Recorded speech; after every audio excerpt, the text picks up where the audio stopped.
দেশের বর্তমান অন্তর্বর্তীকালীন সরকার পৃথিবীর সবচেয়ে দুর্বল সরকার।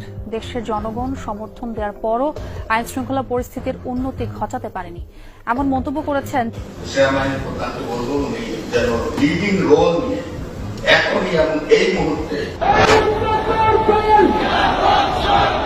চারিদিকে চলমান ধর্ষণ, খুন-গুম, নৈরাজ্য নিয়ে বিস্ফোরক মন্তব্য রেখেছেন রাষ্ট্রপতি মোহাম্মদ শাহাবুদ্দিন চুপ্পু। কি বললেন রাষ্ট্রপতি? বিস্তারিত জানতে আমাদের সাথে থাকুন।